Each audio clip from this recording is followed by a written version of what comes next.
Today I have a tall story for you, or at least a story of a tall tower. And this story starts back in the 9th century in China with the discovery of gunpowder.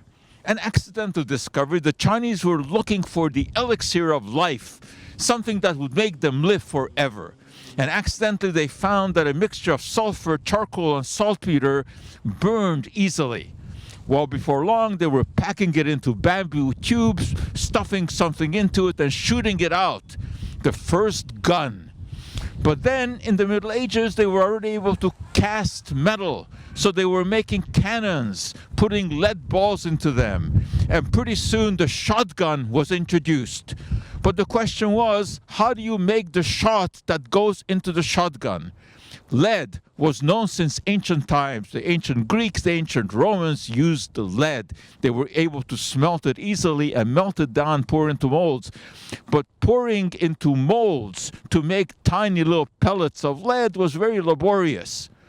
And then in 1782, William Watt in England made a brilliant discovery. He was looking at a faucet, seeing water droplets. They first started out tear-shaped and then they turned into a sphere. He wondered if he could do the same thing with lead. If he melted lead and dropped it, would the little drops turn into spheres? Unfortunately, he needed height because it was longer time taken for the lead to turn into little balls. So he built what he called a shot tower. And we have one of those right here in Montreal. It was originally constructed as part of the Stelco steel industry. And some of the buildings behind me are still remnants of that. And we have the tower. When this tower was built in the late 1800s, it was probably the tallest building in the city. Today, nobody notices it. People walk by it, they bicycle by it, they don't know what a historic relic it is. It is roughly 10 stories tall.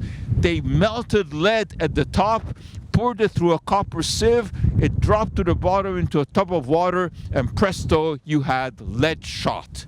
So now you have an idea of this historic tower in Montreal. And you should appreciate this, not only because of the tower, because we videoed this on the absolutely coldest day this winter. I'm being blown away by the wind here. So now you have documentation of the coldest day in Montreal this winter, together with the old Stelco Tower.